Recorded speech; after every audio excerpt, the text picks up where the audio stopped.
Good evening, and welcome to the December meeting of the New York chapter of the Association of Recorded Sound Collections. Today, okay, if you're going to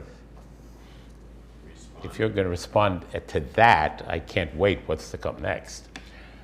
So tonight's talk, which is co-hosted by me, Joe Patrych, and Seth Winter, is about comedy in music. It's called Laughter at 33 1/3 RPM. There were many comedy and parody recordings made in the era before it became easy to do it, which is the current era.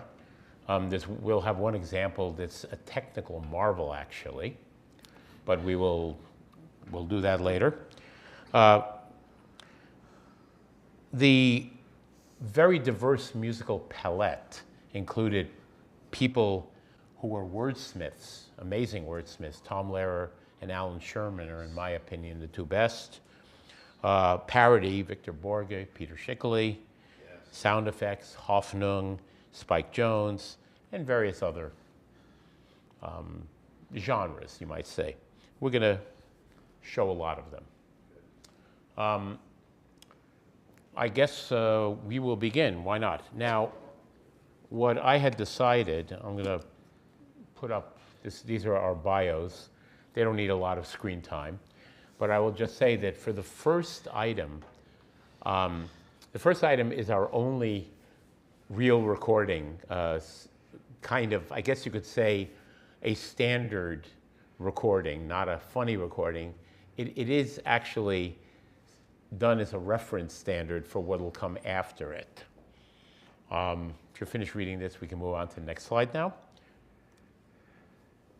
And what that is a recording of Diana Damrau doing the Queen of the Night aria from which opera is it? The Magic Flute. Magic Flute. That's what I thought. I just wanted to be sure. Okay. Piano's my thing. So, no kidding. Let's hear Diana Damrau.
So that is your reference standard of that aria.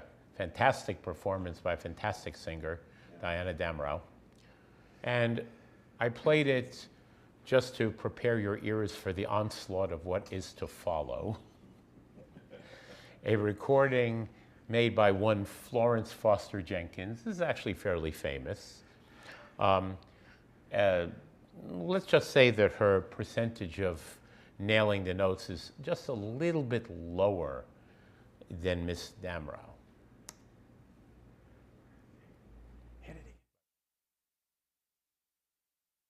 Florence Foster Jenkins. Seth will talk a little bit more about her after we play. You get a dose of this. After we play a dose of this.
Okay. So, I think my cat can hit better notes than Right. this. My cat should be an opera singer.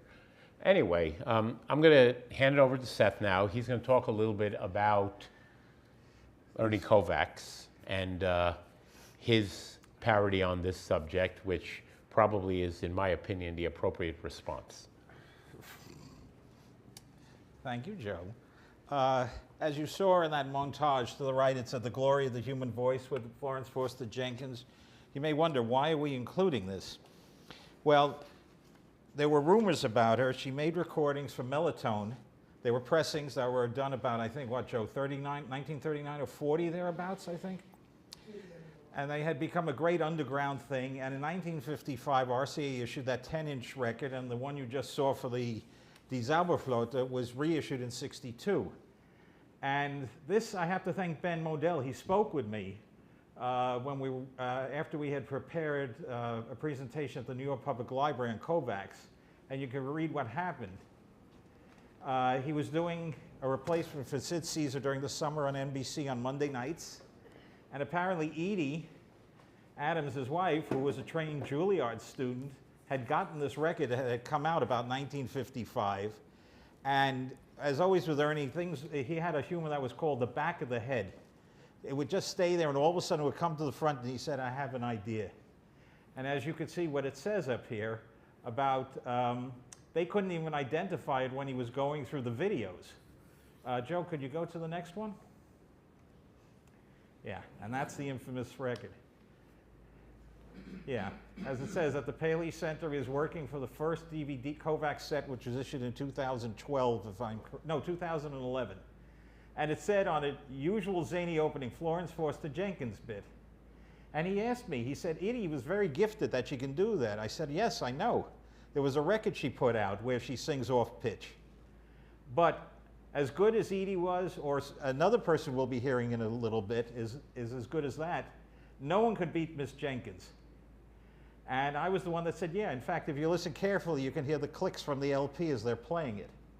Well, thank you, Ben. Here it comes. Here's the sketch. Ernie's reaction to this, to the recording of Mein Herr Marquis that was on the LP. Joe, next one.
we repeating it again, Joe? No, no, no. Oh, ooh.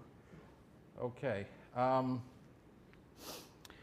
This was something that just came off the back of his head. By the way, when he picked up his hand and he flashed and you saw, what is it, a pinky ring on there, a rather large sized one. I've been asking Josh Mills, who was Edie's son from her second marriage, if he had that ring. I think my father, who was a jeweler selling to customers in New York, may have sold that. That may have been one of his rings. I have to find out by looking inside of it. But it's amazing how someone could take something like that, so minimalist. All you need are 3 chairs and a recording and some sound effects, and probably came up with one of the greatest skits on live TV. By the way, if you'll notice, he's trying to put the rifle together and it's not coming together for a moment there. He's getting a little nervous, and it's live TV. You can't, you know, it's all timed very tightly. But that was his reaction to probably one of the first spoof records that had come out at the time in 1955. Now, we then go on to Flanders and Swan. You want me to talk about them? Sure. This is a wonderful parody of the last movement of one of Mozart's horn concerti.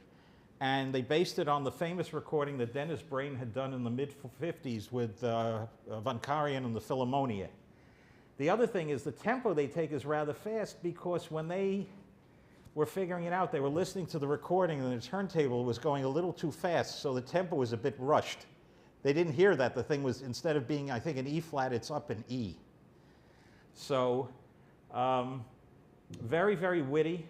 You know, it's a typical type of British type of humor, but very, very funny. I must warn you, though, where we got it from, whoever put it up, the audio is not exactly synced to the video, but you'll get it. It has all the text to tell you what's going on. It has the lyrics, yeah. The lyrics. All right, Joe, why not?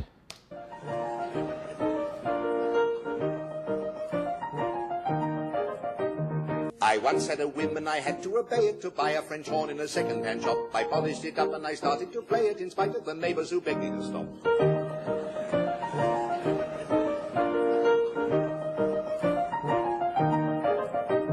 To sound my horn, I had to develop my embouchure. I found my horn was a bit of a devil to play, so artfully wound to give you a sound, a beautiful sound, so rich and round.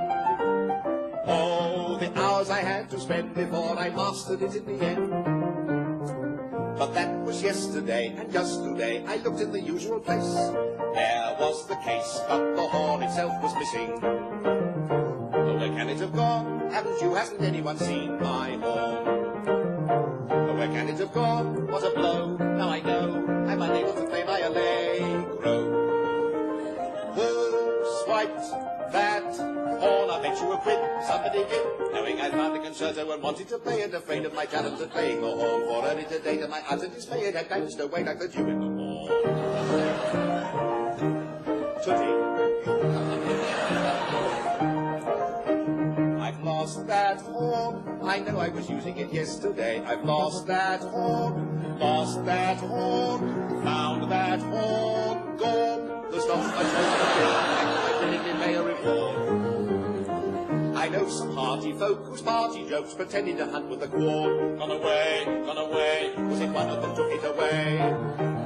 Will you kindly return that horn? Oh, where is the devil who pinched my horn? I shall tell the police I want that French horn back.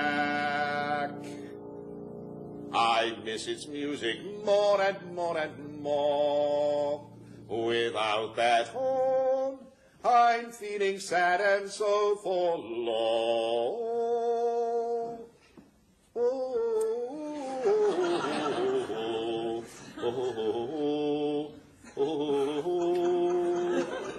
I found a concerto and wanted to play it this way. I found to play the horn, but early today, to my utter dismay, it had totally vanished away.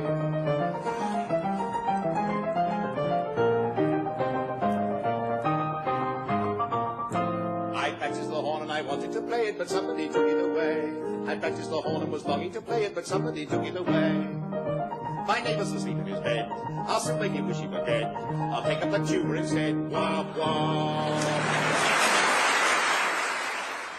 Absolutely brilliant. I forgot. That was on an album they did live. It was called At the Drop of a Hat. Hat, that's right. And then they did a sequel called At the Drop of Another Another Hat. hat, right. Right. Okay, now we go on to, you think Florence Foster Jenkins was bad, but she meant it. We're now going to hear Jo Stafford with her husband Paul Weston. And let me get it right. They went under a name after they had started an incompetent lounge act called, under the name of Jonathan and Darlene Edwards. They made a bunch of records. In fact, on YouTube, there's a very funny video where they're trying to sing a song Jack Benny wrote, and they do it as incompetently as they can. And Benny says, "It's wonderful. It's the best performance I ever heard of it." And they said, "Well, we wanted to get out of it, Jack. That's why we did it this way." "No, no, I want you to record it." And they just run out. It's wonderful. And there are a number of records they did in the 50s, but this one came up.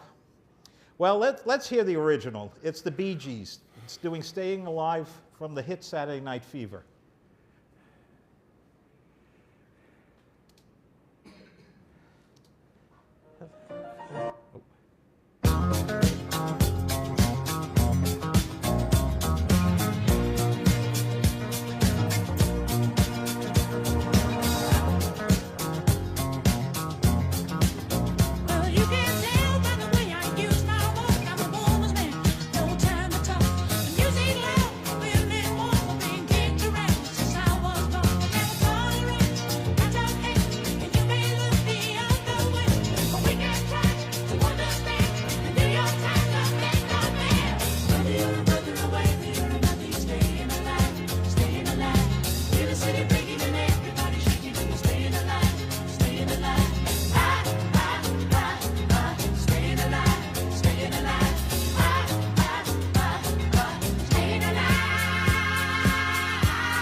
All right. Okay, here we go, Darlene. Here's Jo Stafford's version of the same song you just heard.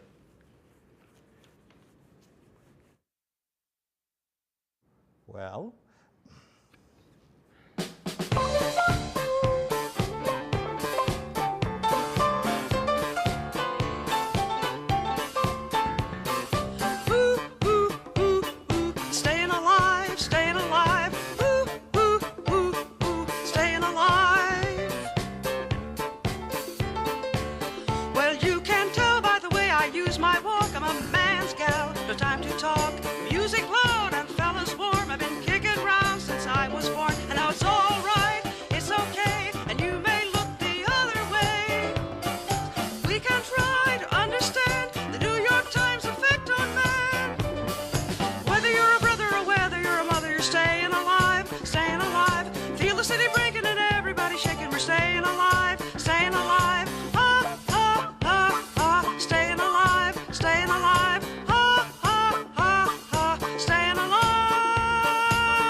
Again? So. No thanks. Right.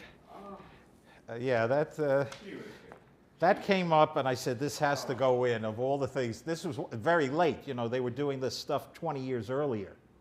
And if you'll notice, too, she's not singing the same lyrics, probably because of the fact that they were copyrighted, and they had to use a different arrangement. So, all right. You're up, Joe. Oh, I have to add something in after you play the first one. Don't go by that. That's the 12th Street Rag. Oh, I know. Yeah. So, one of the things that happen other than these kind of parodies is experimentation with creating new sounds. We have a few examples of that, but the first one is a song called Witch Doctor. Now, if any of you remember Alvin and the Chipmunks, this was an early version of an Alvin and the Chipmunks kind of song. And Witch Doctor is basically a silly song about a guy who goes to a witch doctor who tells him to say the following, recite this sound or these lyrics that I don't even remember all of them, but something that ends with Walla Walla Bing Bang. And, Right. Okay. and the artist's stage name, so-called, is David Seville. But the real person who did this is a brilliant guy named Ross Bagdasarian, who actually created that high-pitched vocal by recording his own voice, very slow at a slower tape speed, and then bringing it up to normal speed to make it super high, and then synchronize it with his own voice. And honestly, the result is pretty amazing for 1958, when you didn't have digital to do things like this, and you had to basically use an analog reel-to-reel machine. And the result is quite fantastic, actually. So if you can put up with the fact that the song is unbelievably stupid, but it's very, very funny. Yeah. Anyway, Witch Doctor. I told the witch doctor I was in love with you. I told the witch doctor I was in love with you. And then the witch doctor, he told me what to do. He said that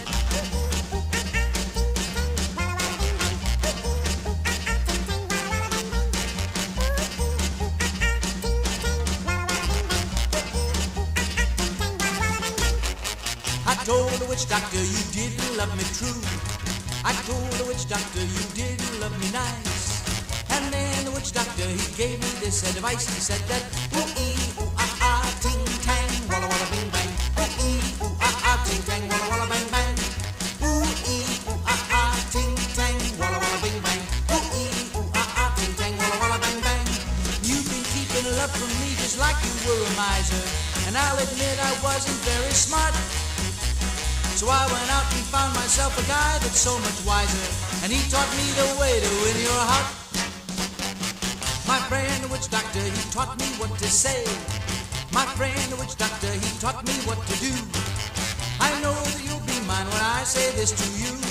Ooh-ee, ooh-ah-ah, ting-tang, walla-walla bing-bang. Ooh-ee, ooh-ah-ah, ting-tang, walla-walla bang-bang. Ooh-ee, ooh-ah-ah, ting-tang, walla-walla bing-bang. Ooh-ee, ooh-ah-ah, ting-tang, walla-walla bang-bang. You've been keeping love from me just like you were a miser. And I'll admit I wasn't very smart. So I went out and found myself a guy that's so much wiser. And he taught me the way to win your heart. My friend the witch doctor, he taught me what to say. My friend the witch doctor, he taught me what to do. I know that you'll be mine when I say this to you, oh baby. Ooh-ee, ooh-ah-ah, ting-tang, walla-walla bing-bang. Ooh-ee, ooh-ah-ah, ting-tang, walla-walla bang-bang. Come on and ooh-ee, ooh-ah-ah, ting-tang, walla-walla bing-bang. Ooh-ee, ooh-ah-ah, ting-tang, walla-walla bang-bang. Ooh-ee, ooh-ah-ah, ting-tang, walla-walla bing-bang. Ooh-ee, ooh-ah-ah, ting-tang, walla-walla bang-bang. Ooh-ee, ooh-ah-ah, ting-tang, walla-walla bing-bang. Ooh-ee, ooh-ah-ah, ting-tang, walla-walla bang-bang. Now, this was actually also an example of an early stereophonic technique where you would have one voice in one channel and one voice in the other channel. It was, they weren't mixing them. They were just separate tracks. Right. And Binaural. binaural. What is they the did word. with the voices, the band Right. behind them, that's That's a right. stereo spread in it. And as I mentioned, technically for 1958, this was very difficult to do.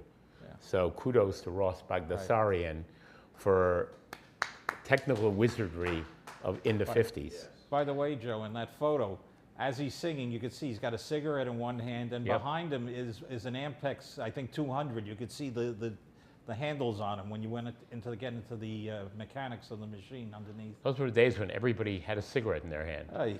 Anyway, Yeah. moving ahead to Ray Stevens. This is our generation. This is our generation. Yeah.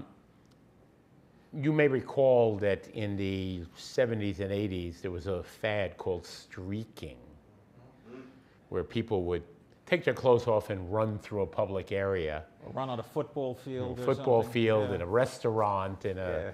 supermarket, whatever. So Ray Yeah. Stevens made a parody song of an announcer announcing the streak. It's quite funny.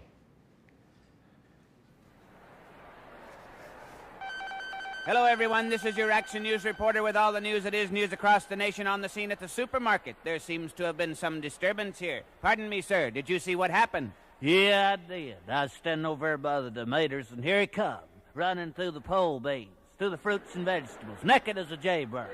And I hollered over at Ethel. I said, "Don't look, Ethel!" And it's too late. She'd already been in since.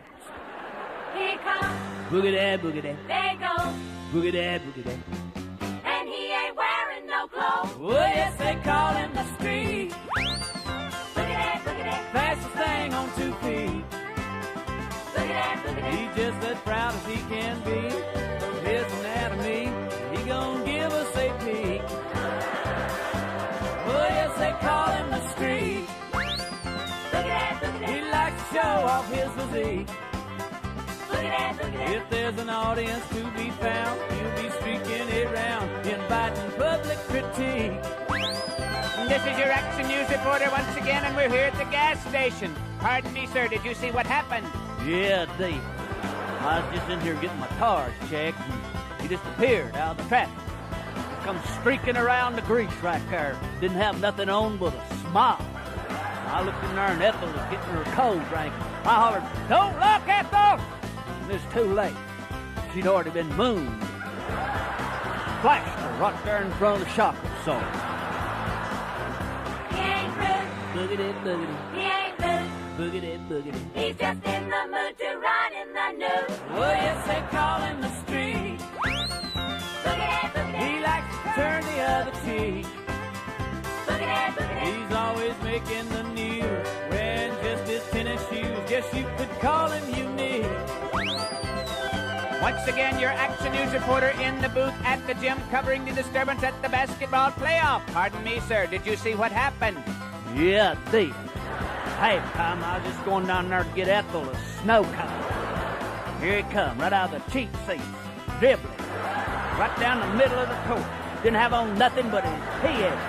Made a hook shot and got out through the concession stand. I hollered up at Ethel. I said, "Don't look, Ethel!" It was too late. She'd already got a free shot. Grandstand. Right there in front of the home page. Well, yes, they call him the street. Here comes the kid. Who's that with him? Ethel! Is that you, He's Ethel? just as proud as he can be. What do you think you're His doing? anatomy, he gon' give us a You peek. get your clothes on! Well, yes, they call him the street. Ethel, where you He go? likes to show off his physique. Ethel, you shameless hussy! If there's an audience to be found, he'll be streaking it round, inviting public critique. Say it isn't so, Ethel! Well, yes, they call him the street.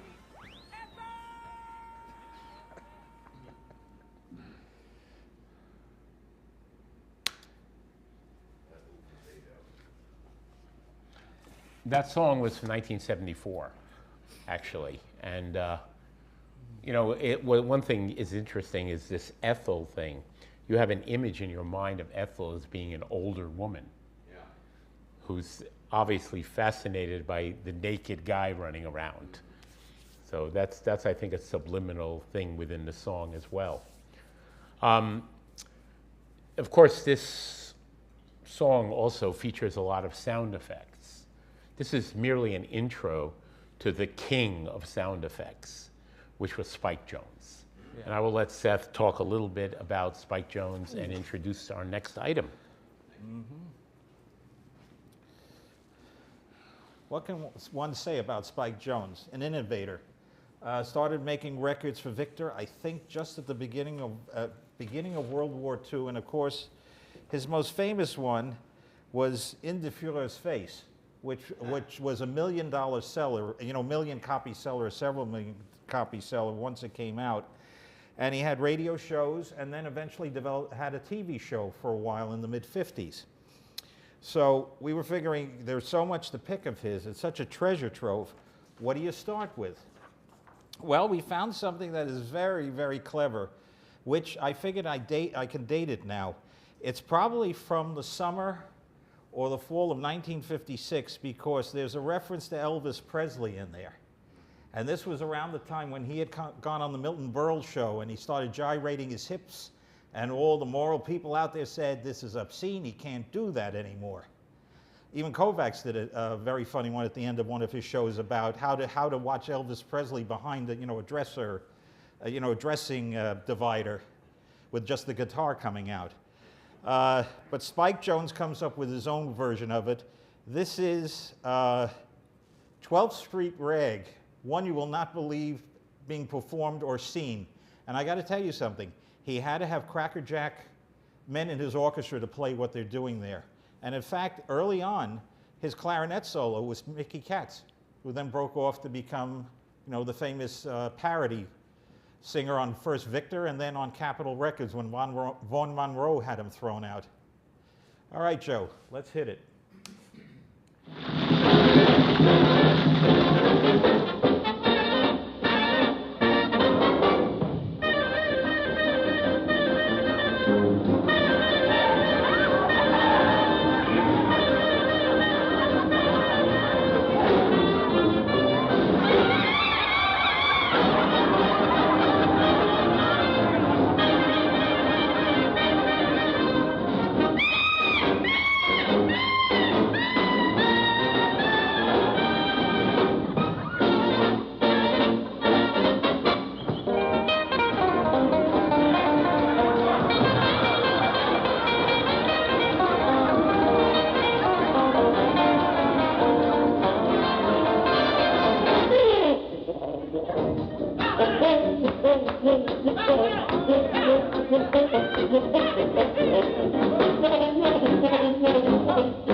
That was our own special arrangement of 12th Street Rag and featured Larry Collins' collapsible trombone, Wilbur Hall's stereophonic bicycle pump, and our Hole in the Head trio.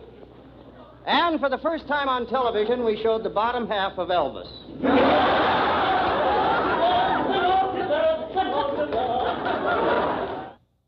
It was Billy Barth.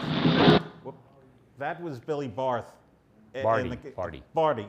B-A-R-D-Y, yeah. Right, Billy Barty, I'm sorry. When you see him, you know him. He was in an awful lot of movies, had a very, very long career. And for someone who was, under 4 feet, I think he was, from what I understand? 3'9". 9. He lived into, his 70s, if I'm correct? 76. 76, which is unusual for someone of that stature, that he lived that long.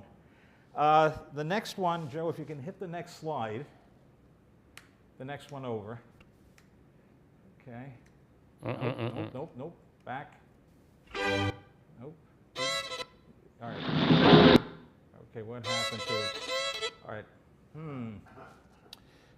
A couple of slides are missing. What we're going to hear next was from a CD that was issued back about 20 years ago. It was an RCA special product. It was called Spike Jones, The Man Who Murdered Music. And on there was an unpublished parody he did at the very end of his career in 1963 on Carmen. And it's one of the funniest damn things you ever heard in your life. And it had not been released. It had been in the icebox at RCA until it was resurrected. And I have a friend by the name of Mike Keefe who did the remastering on it. And it even has the original parody on Vaughn Monroe, Ghost Riders in the Sky, that had to be withdrawn because of the way they made fun of Vaughn Monroe in it. So here is Spike Jones on his own take of Carmen, and you'll hear the incredible sound effects he gets in each of the selections that he plays.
Yeah, that's Spike for you. The next one is we're going from the ridiculous to the sublime. What program would not be complete without Peter Schickele and P.D.Q. Bach? He hit his absolute pinnacle, I think, sometime in the late 60s through the mid 70s. And on one of his Vanguard LPs, I was in college at the time, I ran out and got it. It had on it something called Eine kleine Nichtmusik of Mozart. And it is an absolute wonderful parody of we're playing the first movement and in the intro to the second for obvious reasons, of how he was able to interleave and weave the main theme of the Mozart work and then put in other classical references that would go along with it. See if you could figure out some of the passages that are interpolated into this. Joe, go ahead.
By the way, Peter Schickele still alive and well. He was born in 1935.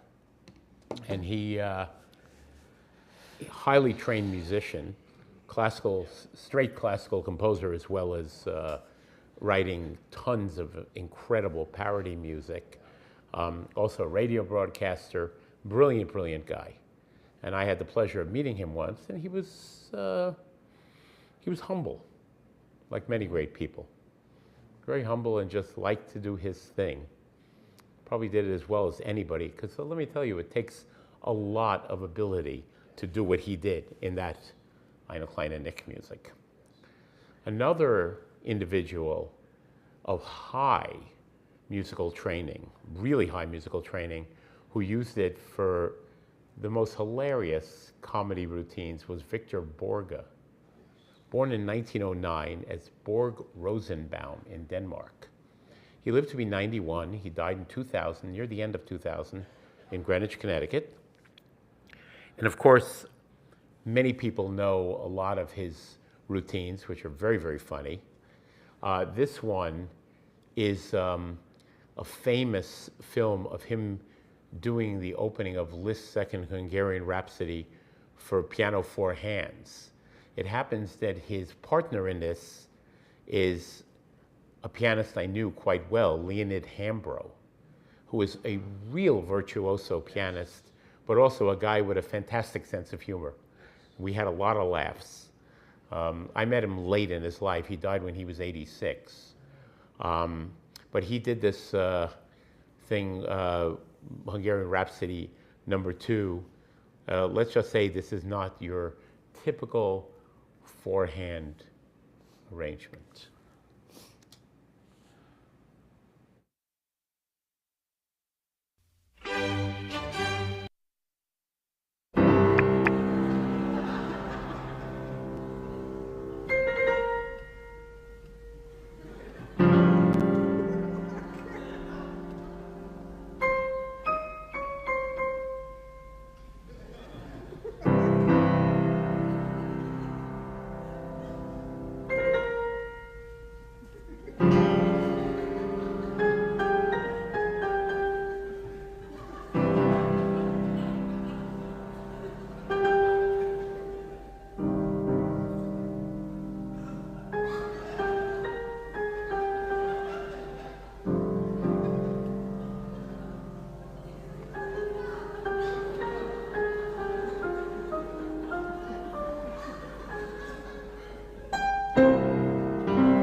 Stop.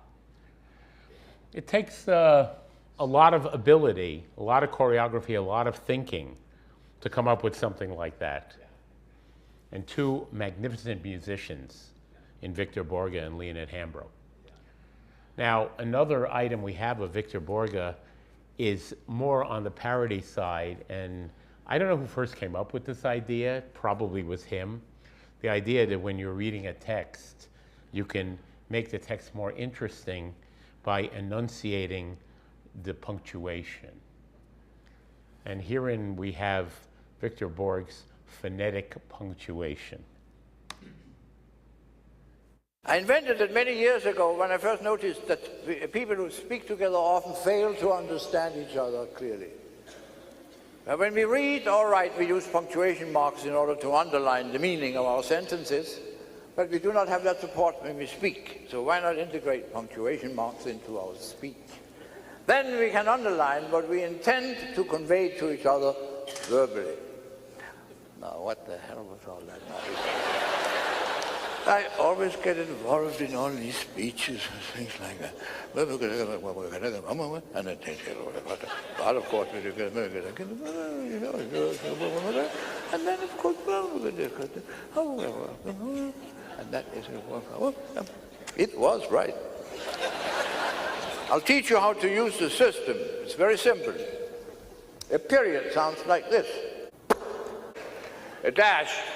An exclamation point is a vertical dash with a period underneath. See? The comma. Quotation are two commas. Or if you happen to be left-handed. Question mark is a little difficult. And finally, the colon, the two little dots, you can put them over each other, or you can put them under each other, or you can put them wherever you want to put them. That's it. I have a short story right here in the beginning of the book. It's coming up.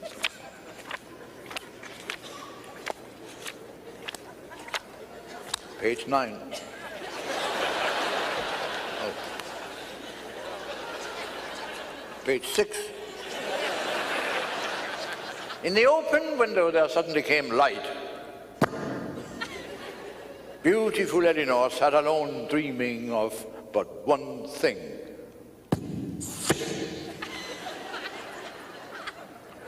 2 years had passed since she met Sir Henry.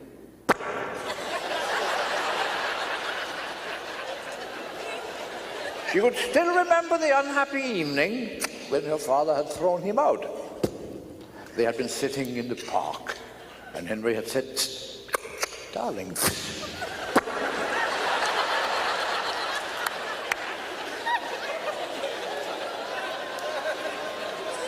Is this the first time you have loved?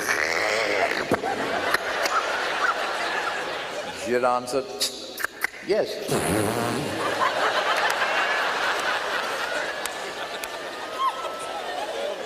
But it is so wonderful that I hope it shall not be the last.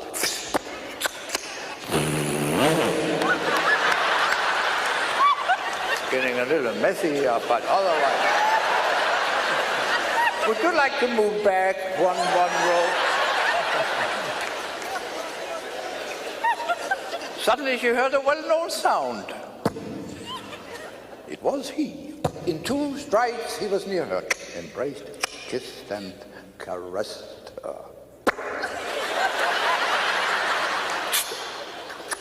Henry!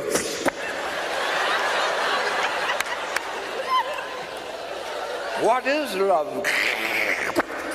She asked. He answered, well, I couldn't live without it.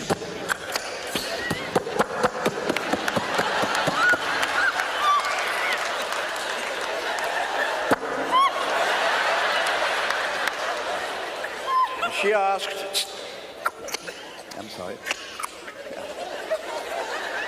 She was a little left-handed. Where have your thoughts been? And he answered, with thee, my maiden foot.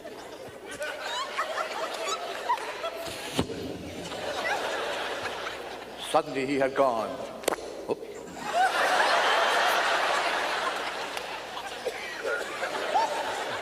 All she heard. All she heard was the well-known sound of his departing horse.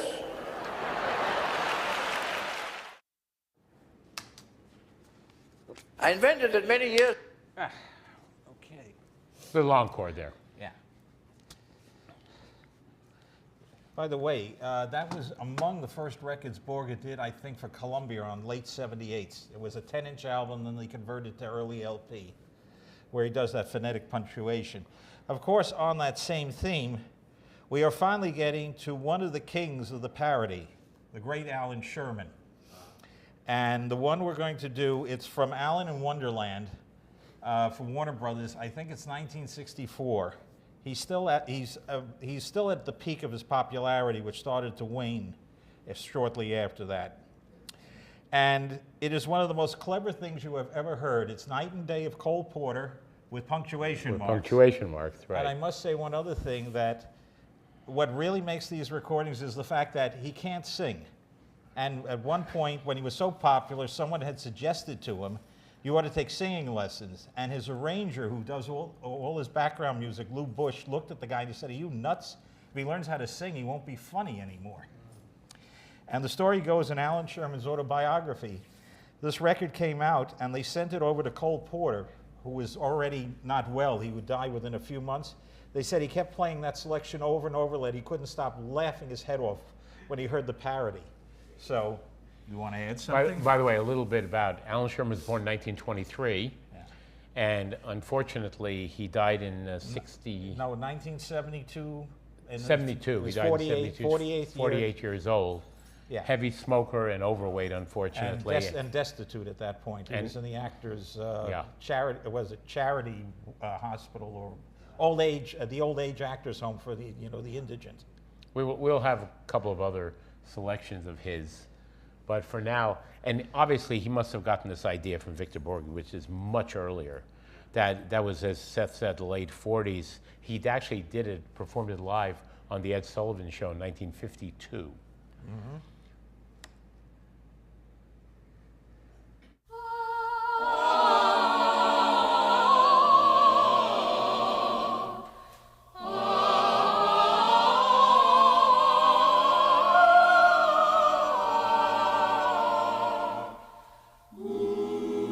Night and Day by Cole Porter, with punctuation marks included. Like the beat, comma beat of the Tom-Tom. When the jungle shadows fall. Like the tick, tock of the stately clock. As it stands against the wall. Like the drip, comma drip of the raindrops. When the summer shower is through, some voice within me keeps repeating, colon, quotation mark, you, comma, you, comma, you, exclamation point, close quotation, period, dash, night and day, comma. You are the one, dash. Only you, comma, beneath the moon, comma, and under the sun, semicolon. Whether near to me or far, dot, dot, dot, it's no matter, comma, darling, comma, where you are, dash, I think, comma. Night and day, period, new paragraph, night and day, exclamation point, under the hide of me, dash. There's an oh such a hungry yearning, comma, burning, parenthesis, inside of me, close parenthesis, period. Well, inside of me is a parenthetical phrase that describes where the yearning is burning. And its torment won't be through till you let me spend my life making love to you. Asterisk. asterisk, asterisk, asterisk. there's a footnote at the bottom that tells who's making love to who. Spend my life making love to you. Day and night? Night and day, question mark?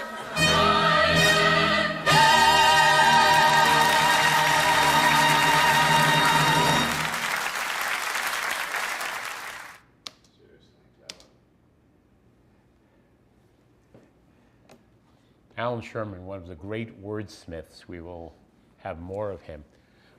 He essentially took existing songs and changed the lyrics. It's a little different from the other great wordsmith that we'll get to later, Tom Lehrer, who actually wrote most of his own music. The next item is a very funny song made even funnier by the fact that the singer appeared on American Bandstand and lip-synced to the song.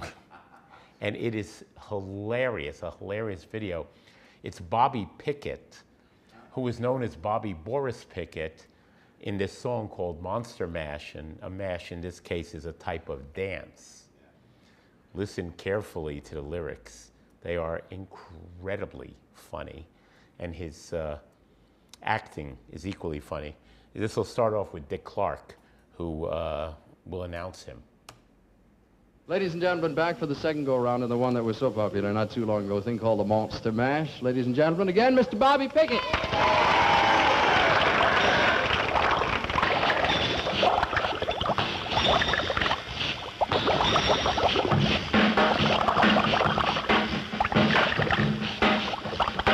I was working in the lab late one night when my eyes beheld an eerie sight. For my monster from his slab began to rise, and suddenly, to my surprise, He did the mash.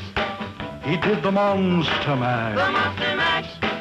It was a graveyard He smash. did the mash. It caught on in a flash. He did the mash. He did the monster mash. From my laboratory in the castle east to the master bedroom where the vampires feast, the ghouls all came from their humble abodes to get a jolt from my electrode. They did the mash. They did the monster mash. The monster mash. It was a graveyard They smash. did the mash. It caught on in a They flash. did the mash. They did the monster mash. The zombies were having fun. In a shoot. The party had just begun. In a shoot. The guests included Wolfman, Dracula, and his son. The scene was rocking, all were digging the sound. Igor on chains, backed by his baying hound. The coffin bangers were about to arrive with their vocal group, the Crypt Kicker They Five. played the mash. They played the Monster The Mash. monster mash. It was a graveyard They smash. played the mash. It caught on in a flash. They played the mash. They played the Monster Mash. Out from his coffin, Drac's voice did ring. Seemed he was troubled by just one thing. Opened the lid and shook his fist and said, "Whatever happened to my Transylvania twist?" It's now the mash. It's now the Monster The Mash. monster mash. And it's a graveyard It's now smash. the mash. It's caught on in a flash. It's now the mash. It's now the Monster Mash. Now everything's cool, Drac's a part of the band, and my Monster Mash is the hit of the land. For you, the living, this mash was meant to. When you get to my door, tell them Boris sent Then you you. can mash. Then you can Monster The Mash, monster mash. and you my graveyard Then you can smash. mash. You'll catch on in a flash, Then you can mash. then you can Monster Mash. Monster mash. Igor, you impetuous young boy. Mash good. Monster mash. Monster mash.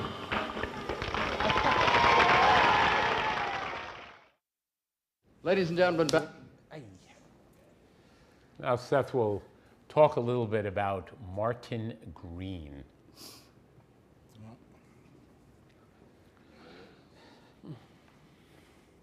what can one say about Martin Green? He was Mr. Gilbert and Sullivan. Unfortunately, toward the end of his career, apparently he may have been inebriated. He didn't trust the attendant at his garage to go get his car, and he went up in the portable elevator and his leg got caught in between, the elevator and the wall. And he had, I think he was amputated from the knee down on that leg. But it didn't prevent him from still performing and producing Gilbert and Sullivan productions. The most famous one was The Mikado, if you remember, with Helen Traubel and Groucho Marx for the Bell Telephone in 1960. He was a master of what was called the patter song. And what I want to play is first his original version of a modern Major General from HFS Pinafore. But the one thing that a lot of people don't remember him doing was a Campbell's Soup commercial based on that. And very, very, very inventive, very clever. So first we'll hear the original version, and then we will hear the commercial, which, by the way, is kind of hard to find. I fortunately got it from somebody who knew the secretary of Martin Green, that he was able to get a tape copy of it many years ago. So, Joe, if you can, we'll play one right after the other.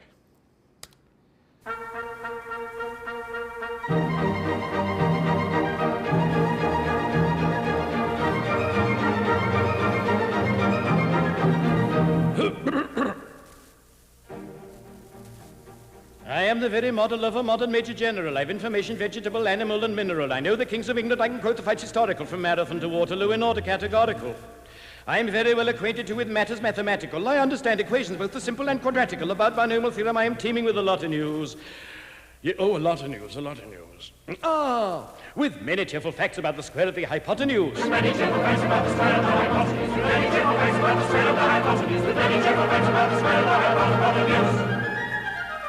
I'm very good at integral and differential calculus. I know the scientific names of beings animalculous. In short, in matters vegetable, animal, and mineral, I am the very model of a modern Major General. In short, in matters vegetable, animal, and mineral, he is the very model of a modern Major General.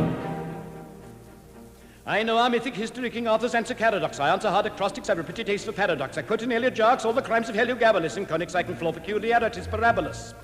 I can tell undoubted Raphaels from Gerardas and Zophanies. I know the croaking chorus from the frogs of Aristophanes. Then I can hum a fugue of which I've heard the music's dinner for. Oh dear, dinner for. And whistle all the airs from that infernal nonsense pinafore. And whistle all the airs from that infernal nonsense pinafore. And whistle all the airs from that infernal nonsense pinafore. And whistle all the airs from that infernal nonsense pinafore. Then I can write a washing bill in Babylonic uniform and give you every detail of Caraticus's uniform. In short, in matters vegetable, animal, and mineral, I am the very model of a modern Major General. In short, in matters vegetable, animal, and mineral, he is the very model of a modern Major General. In fact, when I know what is meant by mamelon and ravelin, when I can tell at sight a mouse a rifle from a javelin, when such affairs as sorties and surprises I'm more wary at, and when I know precisely what is meant by commissariat, when I have learnt what progress has been made in modern gunnery, when I know more of tactics than a novice in a nunnery, in short, when I've a smattering of elemental strategy, oh dear, strategy, fatagy, matagy, I have it. You'll say a better Major General has never sat a G. You say a better Major General has never sat a G. You say a better Major General has never sat a G. You say a better Major General has never sat a G. For my military knowledge, though I'm plucky and adventurous, has only been brought down to the beginning of the century. But still in matters vegetable, animal, and mineral, I am the very model of a modern Major General. But still in matters vegetable, animal, and mineral, he is the very model of a modern Major General. Yes, my military knowledge, though I'm plucky and adventurous, has only been brought down to the beginning of the century. But still in matters vegetable, animal, and mineral, I am the very model of a modern Major General.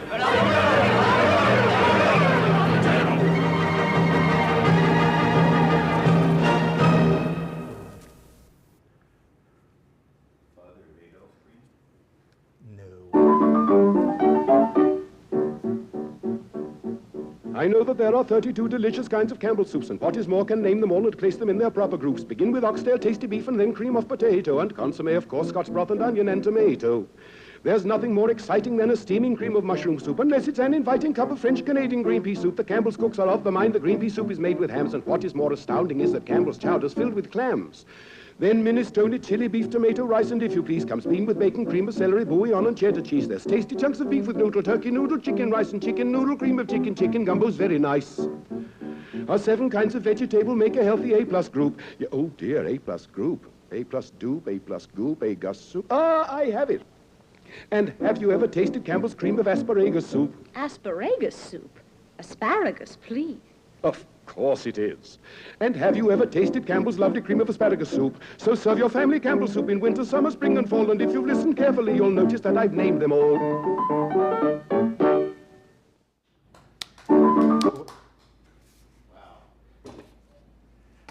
Pure genius. Not to be undone. As we continue on this trend. Right. Is, in my opinion, the greatest wordsmith of them all, Tom Lehrer. And his idea was to take this ubiquitous tune and set it to all the names of the elements in the periodic table. This is quite a tongue twister, I must tell you. As somebody who made a failed attempt to learn it myself, there are some lines here that you just have to wonder how a human voice box and a set of lips can move fast enough to do this. And of course, Tom Lehrer always accompanied himself, and he was quite a fine pianist. It's an interesting story. I'll talk more about him before our next selection, but this is The Elements. This is, by the way, from a live video from Copenhagen, 1969. Here's a song I always get requests for, but I can't understand for the life of me why. It's simply the names of the chemical elements set to a Gilbert and Sullivan tune. I think the only reason I do it is to see if I still can. We'll try.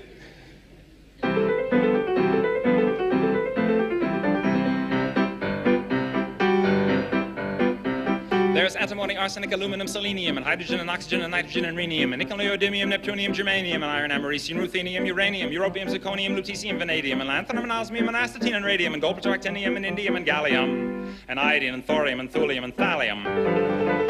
There's yttrium, ytterbium, actinium, rubidium, and boron, gadolinium, niobium, iridium, and strontium, and silicon, and silver, and samarium, and bismuth, bromine, lithium, beryllium, and barium. I left out one, actually. A new one was discovered since the song was written. It's called Lawrencium.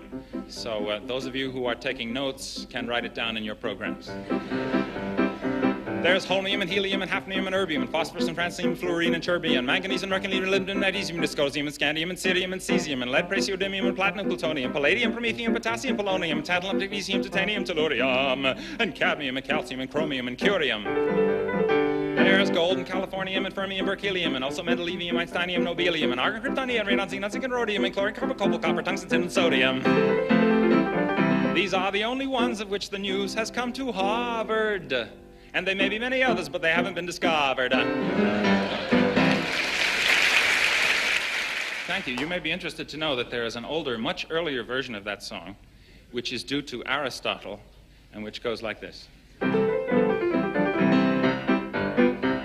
There's earth and air and fire and water.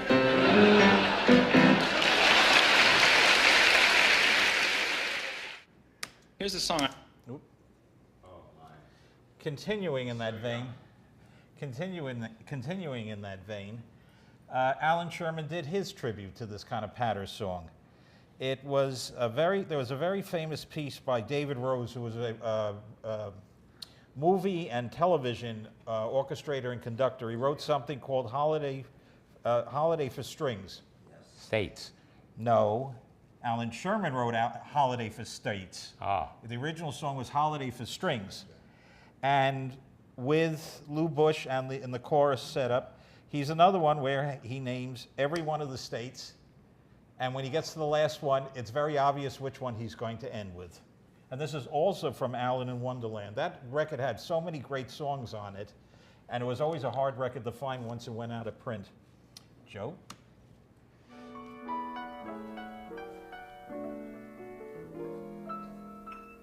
There are songs about Montana and New York and Indiana, but the song the nation patiently awaits is the song I now will bring you as I clear my throat and sing you a love song to the whole United States.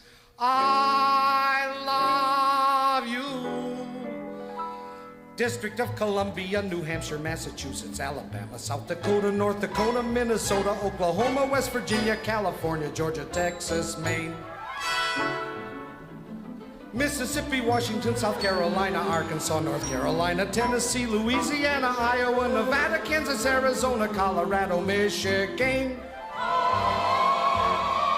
New Jersey, New York, New Mexico, Ohio, Illinois, Missouri, Indiana, and Montana, Nebraska, Alaska, Pennsylvania, Florida, Wisconsin, Utah, Maryland, Kentucky, Oregon, Rhode Island, Idaho, Hawaii, and Vermont, Virginia, Delaware, Wyoming, and Connecticut.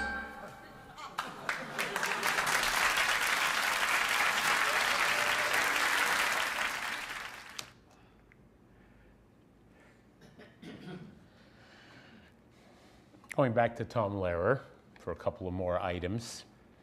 So Tom Lehrer, who's born in 1928 and still alive, by the way, 94 years old, but hasn't performed essentially since the mid-60s.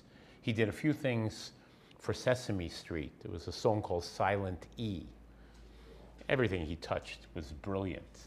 This was a very interesting song teaching children about the idea of silent E in a song, I mean in a word.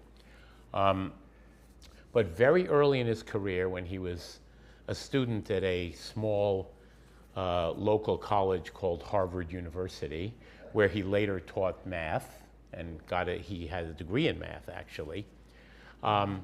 Somehow during his sophomore year, probably, people realized that he had this musical gift and a gift for comedy and were encouraging him to write parody songs and songs. He started writing his own songs, and then he rarely took other people's material. The Elements is one of the very few examples of him using an existing song. What we will be hearing are two songs. I'll let them play, I guess, together, but explain what they're about. The first one is called Irish Ballad. It's from Songs of Tom Lehrer, his first record, from approximately 1957, I think. 53. Is it 53? My uncle bought the record. It was a 10-inch. It was on there. No kidding. I have it. Oh, because I saw the 12-inch, and that was later. It was a 10-inch. It was a subscription. You had to write to him with a post office box on the back. No kidding. Anyway, yeah, it's called Irish Ballad, and it's about a young lady who will probably not win Daughter of the Year award. And that's followed by Oedipus Rex, based on the Sophocles tome. Another person who will not win Husband of the Year. So this is Tom Lehrer doing Irish Ballad followed by Oedipus Rex. Oedipus Rex, by the way, is live from probably around 64. I think it was from the Evening Wasted with Tom Lehrer. Yeah, that Yeah, was right. from that, there was another one a year later in 1965. The year that was. That was, yeah. It seems that most of the songs that you hear these days. Here's a song.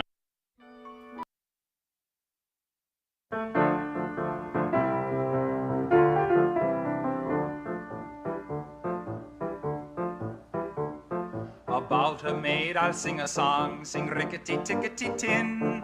About a maid I'll sing a song who didn't have her family long. Not only did she do them wrong, she did every one of them in. She did every one of them in. One morning in a fit of pique, sing rickety-tickety-tin. One morning in a fit of pique, she drowned her father in the creek. The water tasted bad for a week, and we had to make do with gin, with gin. We had to make do with gin. Her mother she could never stand, sing rickety-tickety-tin. Her mother she could never stand, and so a cyanide soup she planned. The mother died with a spoon in her hand, and her face in a hideous grin, her face in a hideous grin. She set her sister's hair on fire, rickety-tickety-tin.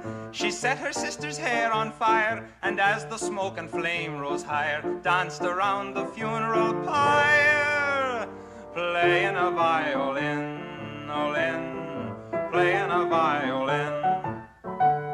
She weighted her brother down with stones, rickety-tickety-tin. She weighted her brother down with stones and sent him off to Davy Jones. All they ever found were some bones and occasional pieces of skin, occasional pieces of skin. One day when she had nothing to do, rickety-tickety-tin. One day when she had nothing to do, she cut her baby brother in two and served him up as an Irish stew and invited the neighbors in, invited the neighbors in. And when at last the police came by, rickety-tickety-tin, and when at last the police came by, her little pranks she did not deny. To do so she would have had to lie, and lying she knew was a sin, lying she knew was a sin. My tragic tale I won't prolong, rickety-tickety-tin. My tragic tale I won't prolong, and if you do not enjoy my song, you've yourselves to blame if it's too long. You should never have let me begin. You should never have let me begin.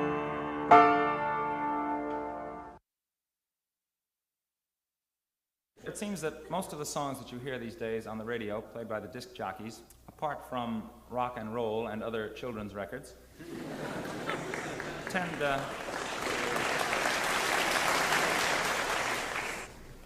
to be motion picture title songs. Apparently producers feel that we will not attend their movies unless we have the titles well drilled into our heads in advance. Of course, we don't go anyway, but at least this way they make back on the song some of what they've lost on the picture. But with the rise of the motion picture title song, we have such hits of the past few years as The Ten Commandments, Mambo,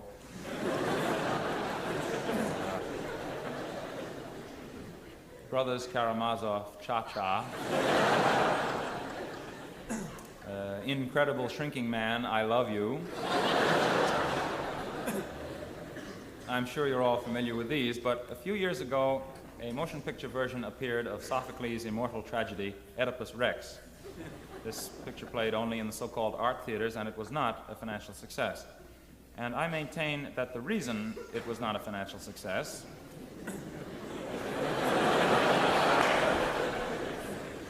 you're way ahead of me, was that it did not have a title tune which the people could hum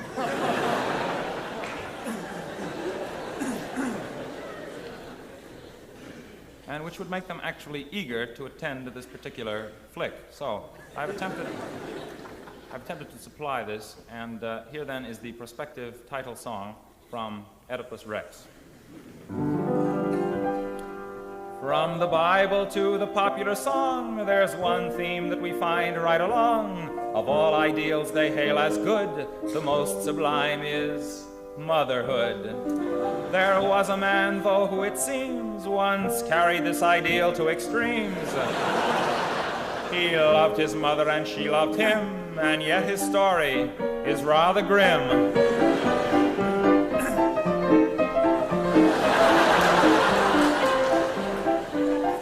There once lived a man named Oedipus Rex. You may have heard about his odd complex. His name appears in Freud's index because he loved his mother. His rivals used to say quite a bit that as a monarch he was most unfit, but still in all they had to admit that he loved his mother.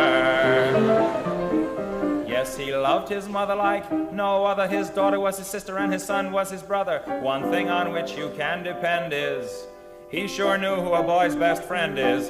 When he found what he had done, he tore his eyes out one by one. A tragic end to a loyal son who loved his mother. So be sweet and kind to mother, now and then have a chat. Buy her candy or some flowers or a brand new hat. But maybe you had better let it go at that.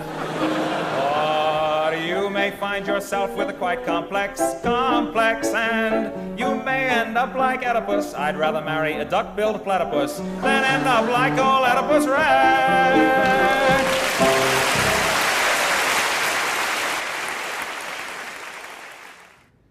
It seems that most of...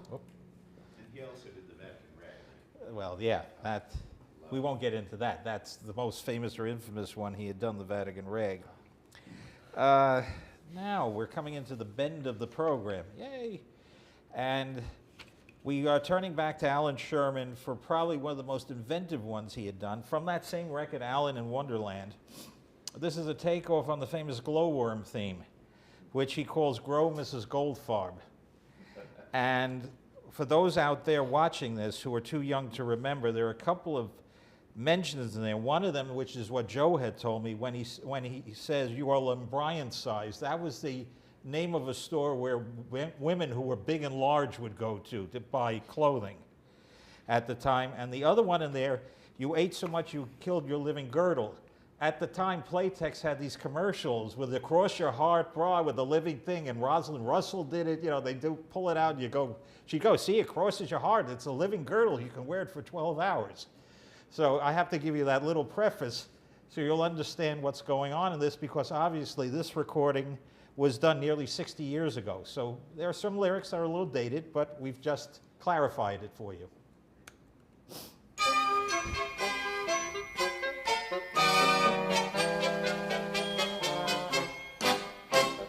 Grow Mrs. Goldfarb fatter, fatter. Pile the potatoes on your platter. Listen to me, 'cause I'm your hubby. I just adore you, plump and chubby. I got a letter from the state, dear. You're gonna need a license plate, dear. My little elephant joke come true. Chew, Mrs. Goldfarb, chew.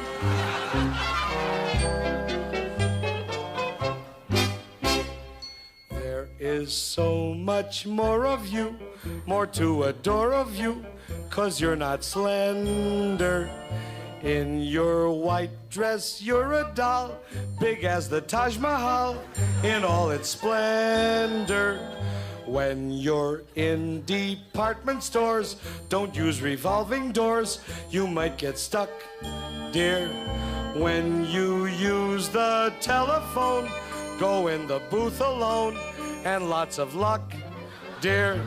You had for breakfast 2 pounds bacon, 3 dozen eggs, 1 coffee cake, and then you had something really awful, 4 kippered herrings on a waffle, 9 English muffins, 1 baked apple, Boston cream pie, Philadelphia scrapple, 17 bowls of crispy crunch. Then you said, "What's for lunch?"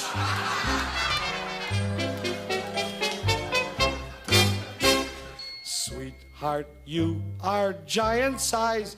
You are Lane Bryant size, my darling Myrtle.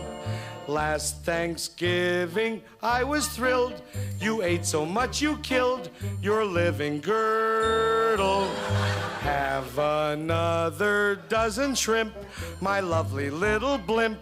Don't count a calorie. I have just received a stub. I owe the Diners Club a whole year's salary. Eat, Mrs. Goldfarb, daily, nightly. Eat though your chair is bending slightly. Love of my life, I'm glad I found you. Each day I take a walk around you. I can't forget when we got married. Over the threshold I got carried. No other bride would be so sweet. Eat, Mrs. Goldfarb, eat.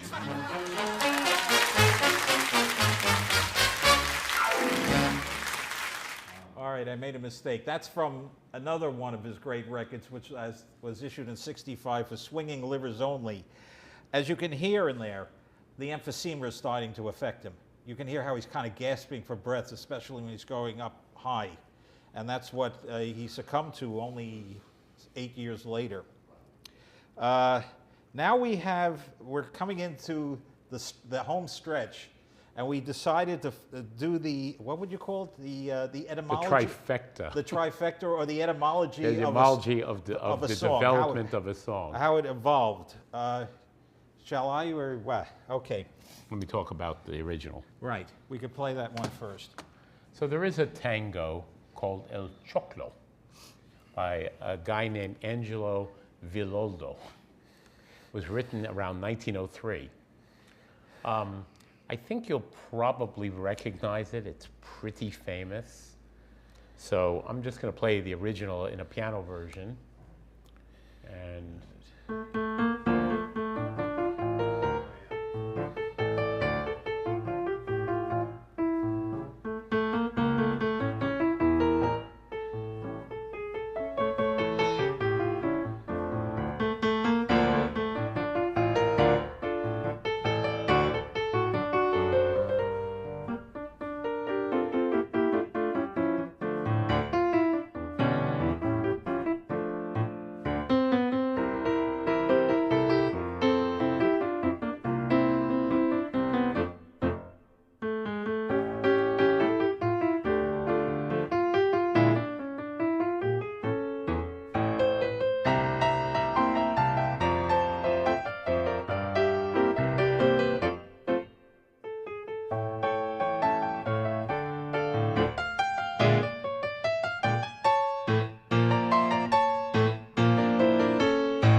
now, I believe El Choclo means fire kiss in Spanish.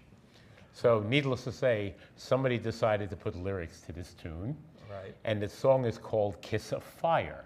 It's Yeah. also quite famous. Yeah. So we'll hear it Whoa, now. whoop, whoop, whoop. Let's get a little more intro. It was recorded by Georgia Gibbs, I think, in the late 40s or early 50s. It came out on Mercury on 78s, 45 LPs. It was a hit, an absolute hit when you hear her singing it. Of course, the sound of the recording itself, it's the wonders of post-World War II engineering, where every compressor they could find could be used in this thing to squish it onto the record. But she, if you listen to her, she could have been an opera singer. So here is the hit from about 70 years ago.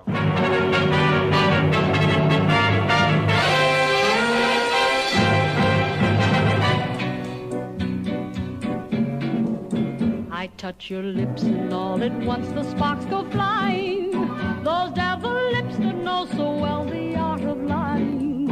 And though I see the danger, still the flame grows higher. I know I must surrender to your kiss of fire. Just like a torch you set the soul within me burning. I must go on along this road of no returning.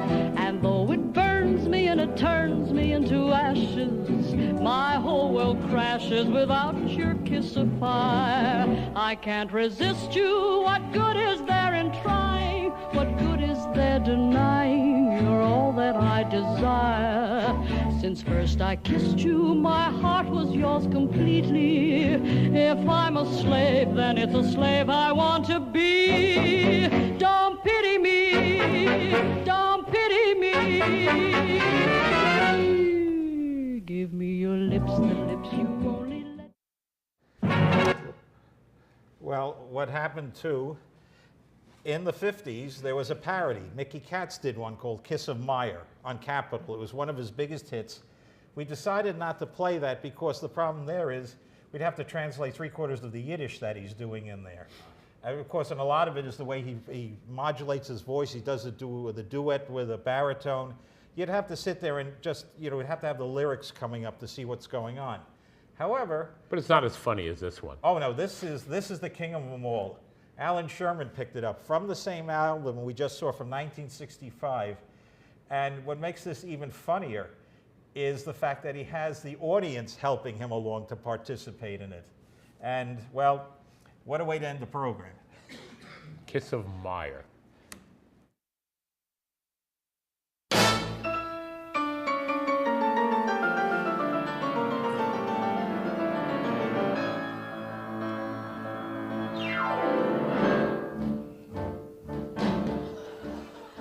Die-dee, die-dee, die-dee, die. Die-dee, die-dee, die-dee, die. Die-dee, die-dee, die-dee, die. Die-dee, die-dee, die-dee, die. The girls go crazy when they get a kiss from Meyer. The kiss of Meyer is the acme of desire. The kiss of Meyer makes their temperature get higher. The kiss of Meyer lit the great Chicago fire. He has a way that makes the ladies feel exalted. He'll take you out and treat you to a chocolate malted. Then some pistachio nuts, a nickel's worth unsalted. And after that, little girl, you're through. He'll try to lure you one night when stars are twinkly. He'll call and say, come over, we'll watch TV, my pet. But I assure you, you'll see no Huntley Brinkley, 'cause Meyer hasn't got a TV set. What does he need it? He'd never use it. To him the late, late show is you.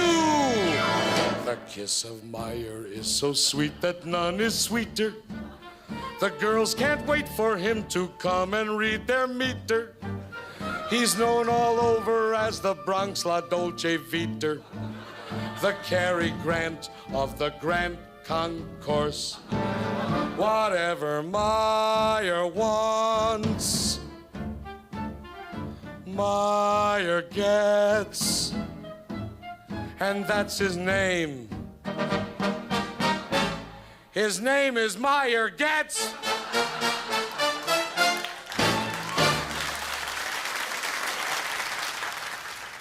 I must add something to that. There are a couple of, hello, we don't need a repeat performance, thank you.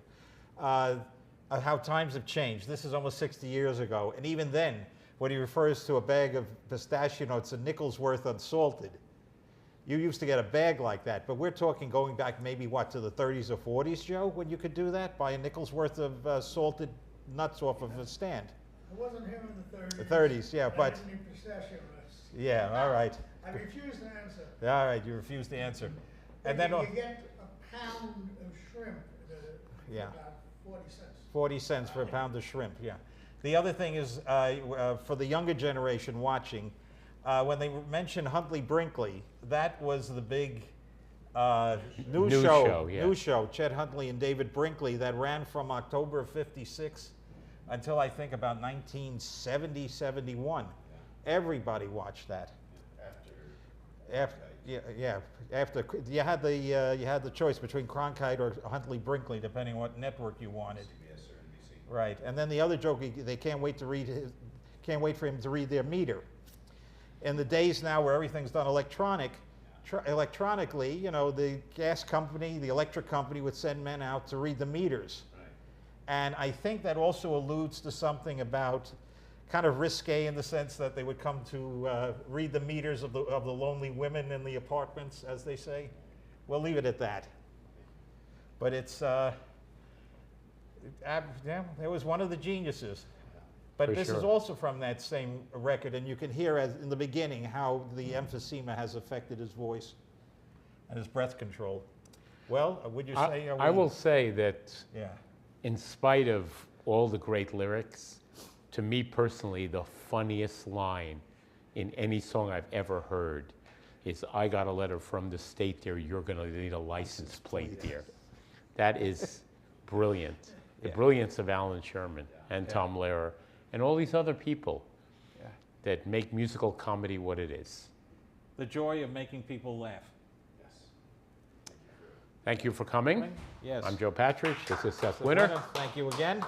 And You want to hit the next one? I think we have the final out on this. With any luck? Nope. Oh, we have a few. Nope. There we go. Yes. Oh, is that why we bid? Wow. Ooh, yeah. Just to let you know, as always, I'll leave this up so people can see it. We have no program for January. Later viewing, it'll be on the ARS channel. How soon, Joe? Any idea? Who Soon. knows? Soon. Okay. As of right now, we have nothing scheduled for January. We're hoping in February, maybe. And as I say here, we put in the meeting notice. You know, there are plenty of ARS people in the New York area who are visiting. Write to me. There's my email address. Let me know if you want to do a program. We're doing an outreach here in the local chapter. So, and our season runs, we start in September and it runs through June. And, you know, we usually take off for the summer. And, well, we got to keep going. And a happy holiday to everyone, holiday season and a good new year. So maybe we'll be back in February with any luck. All right, and thank you, Joe, as always. Right. That's our handshake. So, thanks again. And have a good night. Yeah. All right.